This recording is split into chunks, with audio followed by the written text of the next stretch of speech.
Welcome to study with Chitralekha. जैसा कि आप लोग सभी जानते हो कि हम लोग यूपीपीसीएस प्रीलिम्स और आरओ एआरओ 2023 दोनों को टारगेट कर रहे हैं। दोनों का सिलेबस लगभग सेम है, ठीक है, और क्वेश्चंस भी ऑलमोस्ट सेम ही पैटर्न पर आते हैं। तो अगर हम पीसीएस प्री को टारगेट करते हैं तो हमारा आरओ एआरओ भी क्लियर होने के चांसेस बढ़ जाते हैं, ठीक है। जो लोग आरओ एआरओ के लिए कर रहे हैं तो उनके लिए डिस्क्रिप्टिव वे में भी क्लासेस आपको प्लेलिस्ट में मिल जाएंगी, लिंक डिस्क्रिप्शन बॉक्स में देख लीजिएगा। और आरओ एआरओ का क्या है कि क्वेश्चन का पैटर्न तो सेम ही होता है, बस थोड़े से डिफरेंट क्वेश्चन होते हैं। तो बहुत ज़्यादा घबराने की ज़रूरत नहीं है, बस खाली फोकस करना है सिलेबस पर, ठीक है।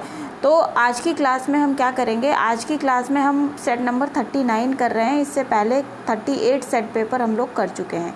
अगर अभी तक आप लोगों ने क्लासेस नहीं देखी हैं तो क्लासेस को देख लीजिएगा। लिंक आपको कहाँ पर मिल जाएगा, डिस्क्रिप्शन बॉक्स में मिल जाएगा, और साथ के साथ आई बटन में भी मैं दे दूँगी लिंक को, तो वहाँ से भी देख सकते हैं। देखिए, प्रैक्टिस सेट सॉल्व करना बहुत ज़रूरी है।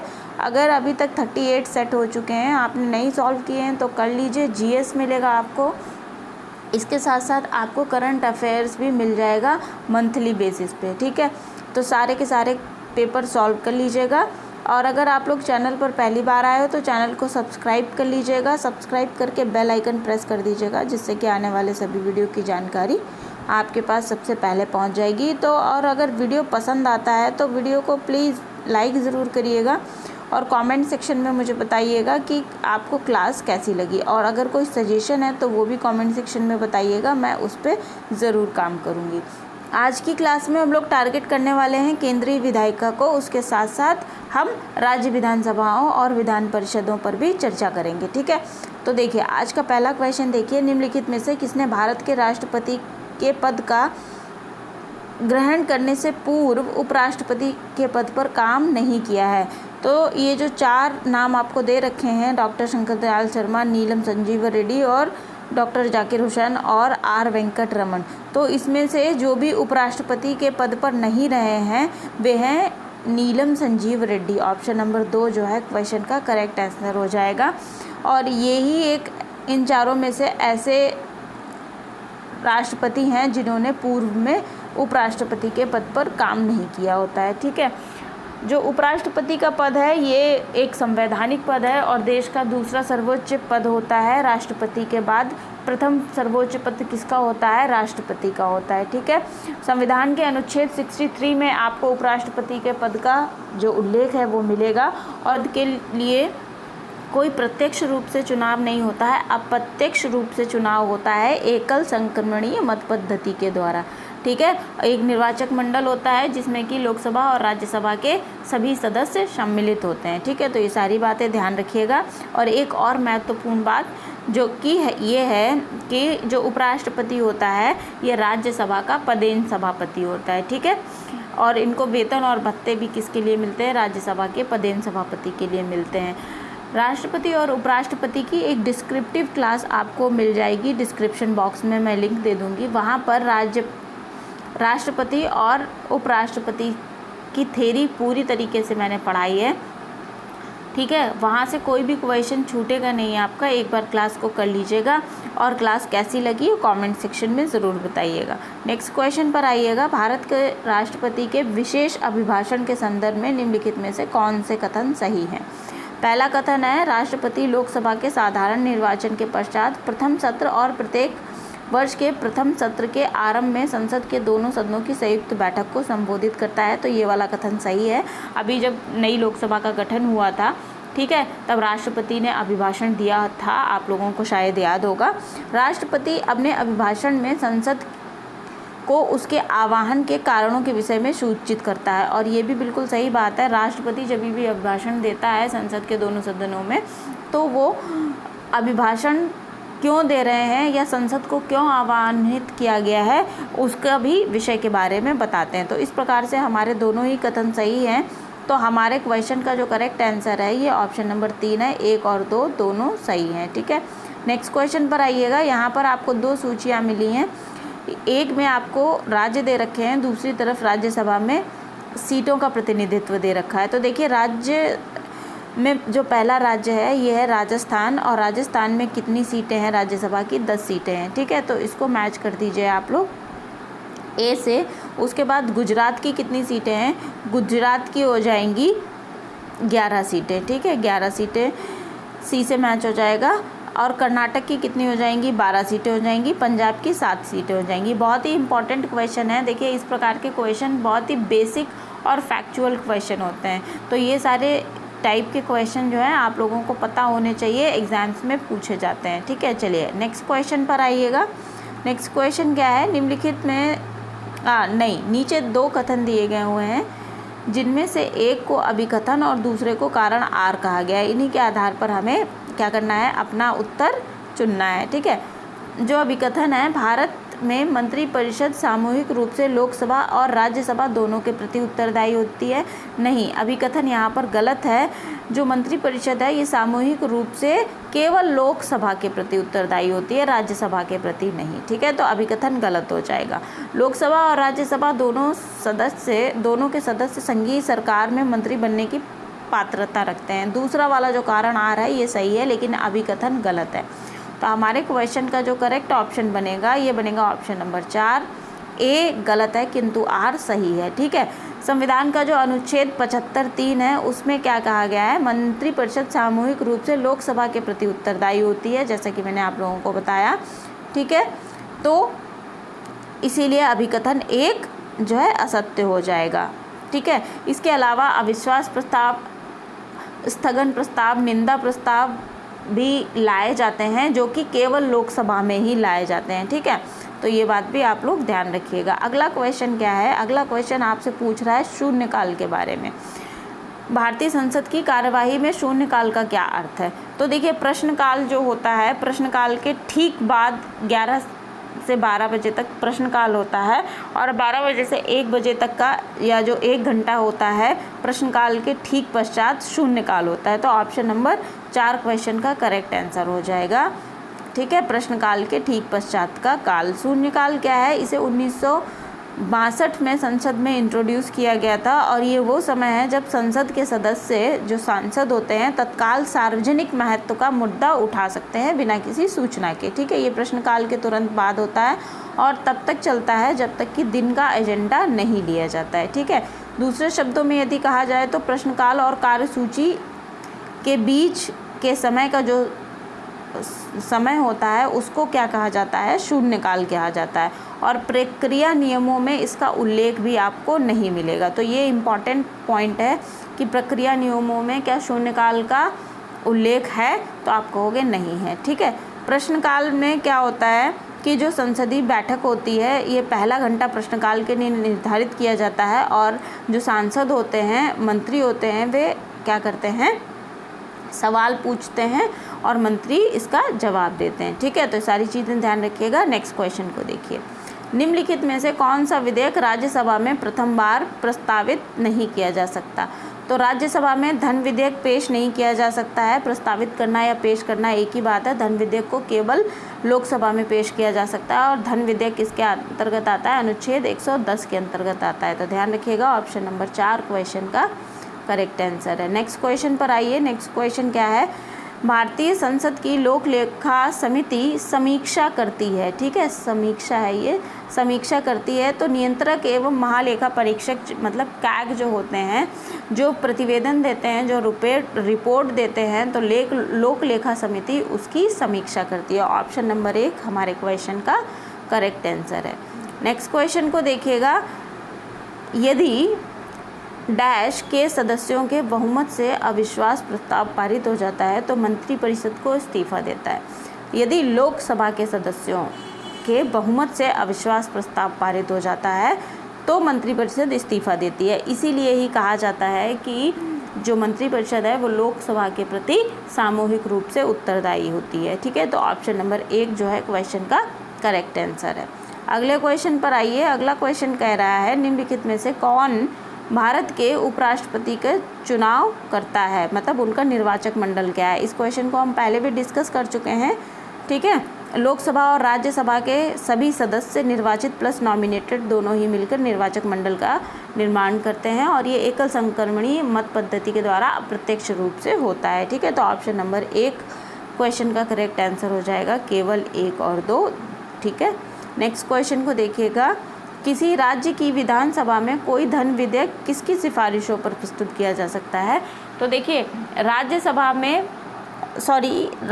विधानसभा में धन विधेयक राज्यपाल की सिफारिश पर पेश किया जा सकता है। जिस तरीके से केंद्र में किसकी स्थिति होती है, या यूँ कहें कि संसद में जिस प्रकार से राष्ट्रपति की स्थिति होती है, उसी प्रकार से राज्य विधानसभा में या राज्य विधानमंडल में, जहाँ विधानमंडल उसको कहते हैं जहाँ पर विधानसभा और विधान परिषद दोनों होती हैं। ठीक है, और जो विधानसभा है ये तो आप जानते ही हैं।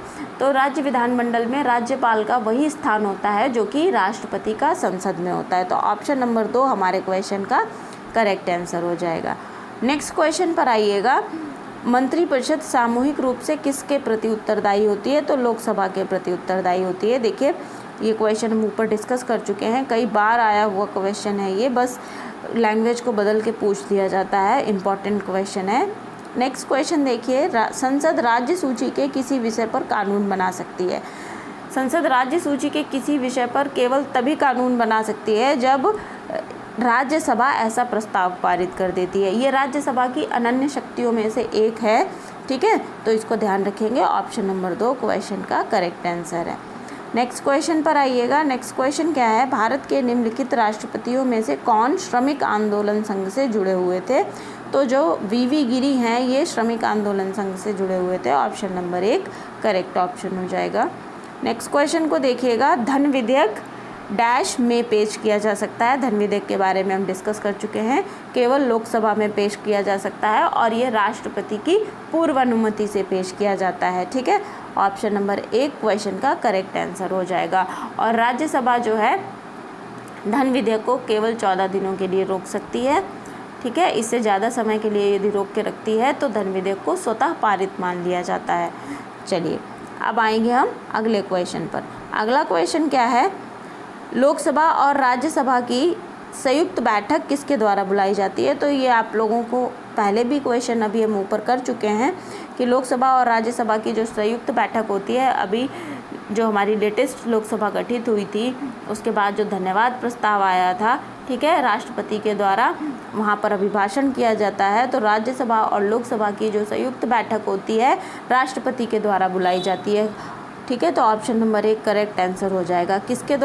कौन से अनुच्छेद के अंतर्गत बुलाई जाती है? अनुच्छेद 108 के अंतर्गत बुलाई जाती है। ये भी ध्यान रखिएगा, यहाँ से भी कई बार क्वेश्चन बनाया है पीसीएस और आरओ दोनों में कि कौन से अनुच्छेद के अंतर्गत राष्ट्रपति संयुक्त बैठक बुलाते हैं। तो अनुच्छेद 108 के अंतर्गत बुलाते हैं। ठीक है, बैठक बुलाने को आहूत करना भी कहते हैं, तो ये टर्म भी ध्यान रखिएगा।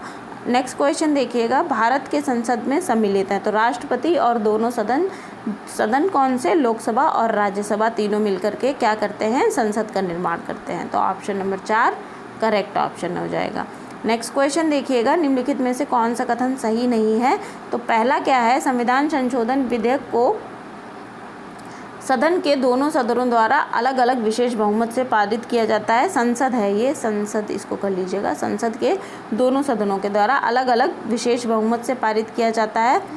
ठीक है, ये सही है। ठीक है, हमें बताना है कौन सा सही नहीं है। उच्चतम न्यायालय में संवैधानिक मामलों की सुनवाई के लिए न्यूनतम 5 न्यायाधीशों की पीठ गठित की जाती है, ये भी सही बात है।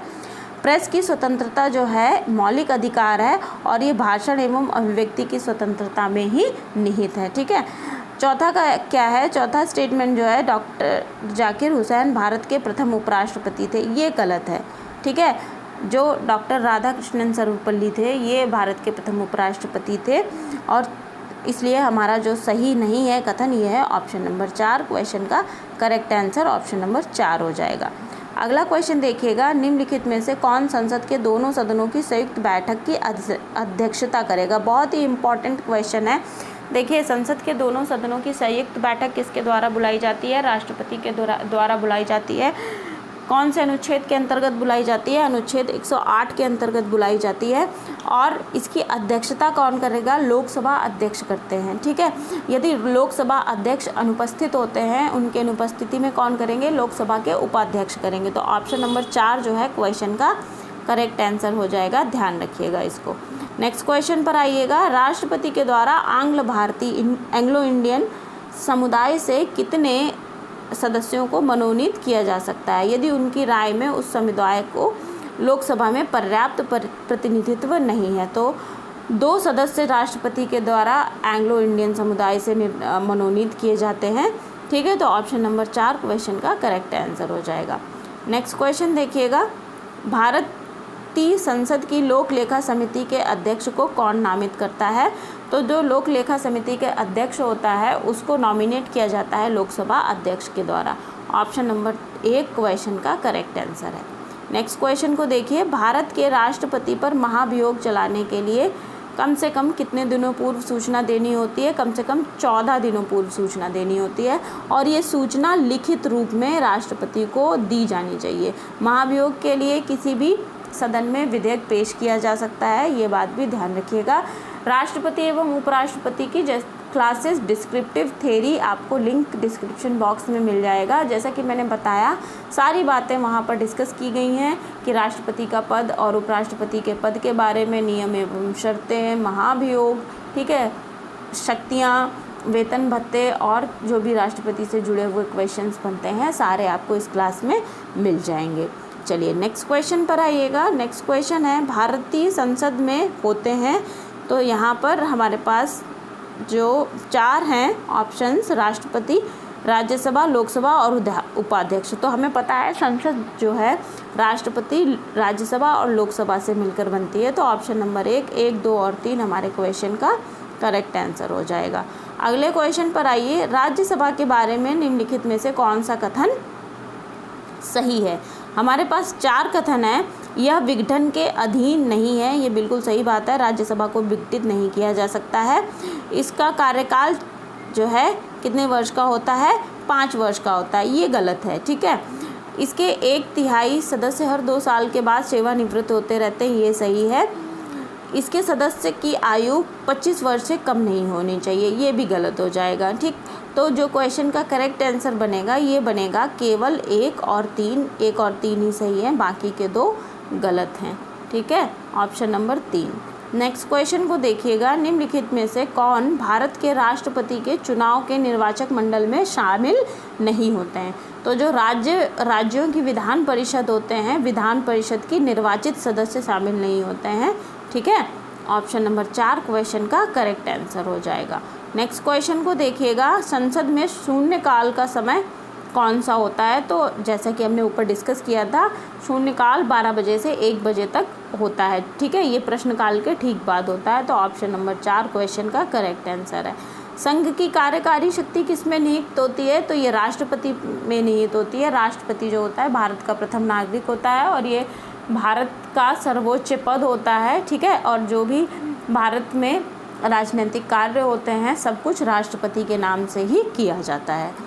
नेक्स्ट क्वेश्चन पर आइएगा। भारतीय संसद में कौन कौन शामिल है? राष्ट्रपति, राज्यसभा और लोकसभा। तो ऑप्शन नंबर 4 क्वेश्चन का करेक्ट आंसर हो जाएगा। ये क्वेश्चन बार बार रिपीट हुआ है, इसीलिए ये यहाँ पर भी आप लोगों को तीसरी बार देखने को मिला है। अनुच्छेद 108 के तहत ज्वाइंट बैठक कौन बुलाता है लोकसभा और राज्यसभा की? तो हम पहले भी डिस्कस कर चुके हैं, राष्ट्रपति के द्वारा बुलाई जाती है, ठीक है। चलिए अगले क्वेश्चन पर आइएगा। अगला क्वेश्चन क्या है? भारत के राष्ट्रपति की अनुपस्थिति में यदि उपराष्ट्रपति उपलब्ध नहीं है तब निम्नलिखित में से कौन राष्ट्रपति के रूप में कार्य कर सकता है? तो देखिए, यदि राष्ट्रपति अनुपस्थित है और उपराष्ट्रपति भी किन्हीं कारणों से उपलब्ध नहीं है तो राष्ट्रपति, चूँकि भारत का सर्वोच्च पद है और ये किसी भी स्थिति में खाली नहीं रह सकता है, तो ऐसी स्थिति में भारत के जो मुख्य न्यायाधीश होते हैं ये राष्ट्रपति के रूप में कार्य करते हैं, ठीक है। तो ऑप्शन नंबर 1 क्वेश्चन का करेक्ट आंसर हो जाएगा। और जब तक भारत के जो मुख्य न्यायाधीश हैं राष्ट्रपति के पद के रूप में कार्य करते हैं, उनको वेतन एवं भत्ते जो भी हैं ये राष्ट्रपति पद के लिए प्राप्त होते हैं, ठीक है। तो ये सारी बातें ध्यान रखिएगा। आएंगे हम अगले क्वेश्चन पर। अगला क्वेश्चन क्या है, भारत में एक नया राज्य सृजित करने वाले विधेयक को पारित होना चाहिए। तो अगर भारत में एक नया राज्य सृजित करना है तो उसे संसद में साधारण बहुमत से पारित किया जाए तो वह मान्य हो जाता है। तो संसद में साधारण बहुमत के द्वारा यदि कोई विधेयक पारित हो जाता है और नया राज्य सृजित करने के बारे में है, जैसे अभी तेलंगाना का गठन किया गया था, तो ये साधारण बहुमत से ही पारित हुआ था। ठीक है, तो ऑप्शन नंबर 2 क्वेश्चन का करेक्ट आंसर हो जाएगा। आज की क्लास में हम यहीं पर रुकेंगे। आज की क्लास आप लोगों को कैसी लगी मुझे कमेंट सेक्शन में ज़रूर बताइएगा। क्लास पसंद आई है तो क्लास को लाइक किए बिना बिल्कुल भी मत जाइएगा, लाइक कर दीजिए। क्लास को शेयर भी करिए अपने स्टडी ग्रुप्स में, पीयर ग्रुप्स में। और अगर आप लोगों की कोई राय है या कोई डाउट है तो वो भी कमेंट सेक्शन में मुझसे शेयर करिए। खूब पढ़िए, मेहनत करिए। बहुत बहुत शुभकामनाओं के साथ मिलते हैं अगली क्लास में। Thank you everyone.